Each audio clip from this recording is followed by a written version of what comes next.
بات کریں گے اسکول کی پرنسپل مس زبیدہ صاحبہ سے.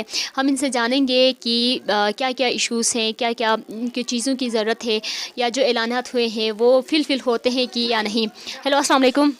وعلیکم السلام.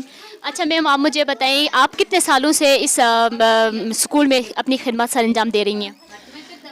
الحمدللہ سے میں اسکول میں 2001 سے لے کے 2024 تک پڑھا رہی ہوں. کافی سال ہو گئے ہیں, 24 سال ہو گئے ہیں میرے اسکول میں پڑھاتے ہوئے.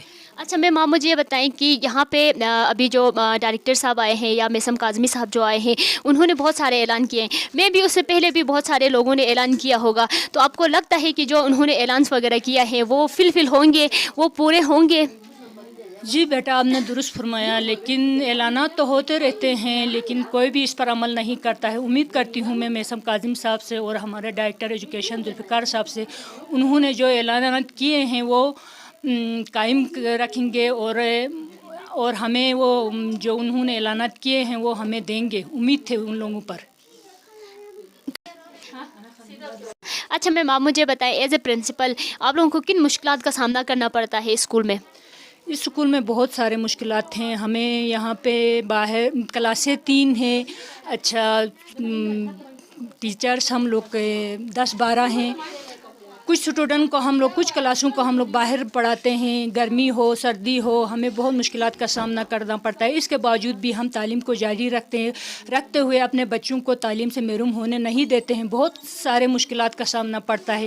پھر بھی میں اپنے سٹاف کا بھی شکریہ ادا کرتی ہوں جو کہ میرے ساتھ تعاون کرتے ہیں. ہماری اتنی سیلری بھی نہیں ہے جو کہ ہمارے سٹاف ہمارے ساتھ وہ کریں. پھر بھی ہمارے سٹاف میرے ساتھ تعاون کر کے اچھا یہ جو ہم لوگ کے باہر چٹائیوں کا چیئرس کا جو بندوبست کرتے ہیں, ہم اپنی مدد آپ کے تحت کرتے ہیں اور بچوں کو تعلیم سے محروم ہونے نہیں دیتے ہیں. کافی سارے مسائل ہیں ہمارے اسکول میں. اچھا میم, آپ مجھے بتائیں کہ اتنے سارے مسائل آپ کو سامنا کرنا پڑتا ہے, تو آپ لوگوں نے آواز نہیں اٹھائی پہلے, کہیں پہ نہیں کہی کہ ہمیں یہ چیزیں چاہیے یا ہمیں ان مشکلات کا سامنا کرنا پڑتا ہے؟ جی, ہم نے آواز کئی بار اٹھائے ہیں, بہت سارے دھرنے دیے ہیں, بہت سارے لیڈروں کے پاس گئے ہیں. کافی لیڈروں نے ساتھ دینے کو بھی کہا, لیکن ابھی تک کوئی عمل درآمد نہیں ہوا. اور اس سال بڑی مشکل سے ہمیں ریگولائزیشن کا, جیسے ابھی ڈائریکٹر ذوالفقار صاحب نے بتایا کہ یہ لوگ ریگولر ہو رہے ہیں, تو ہم امید رکھتے ہیں کہ انشاءاللہ ہم ریگولر ہو جائیں گے. تو ابھی ہم بات کر رہے تھے پرنسپل سے, یہاں پہ ہم نے وائس پرنسپل سے بات کی, میسم کاظم سے بات کی اور ڈائریکٹر صاحب سے بات کی. بہت سارے مسائل یہاں پہ سامنا ہیں. میں بھی اس اسکول میں نہیں بلکہ بہت سے ایسے اسکول ہوں گے جن کے مسائل حل نہیں ہوئے ہیں. مسائل کا حل نہیں ہونا نمائندے کی کارکردگی پر سوالیہ نشان ہے. مزید اپڈیٹس کے لیے GB2 news ST YouTube channel کو لائک کریں, سبسکرائب کریں اور بیل آئیکن پر ضرور کلک کریں تاکہ ہماری ساری ویڈیوز آپ لوگوں کو پر وقت مل سکے.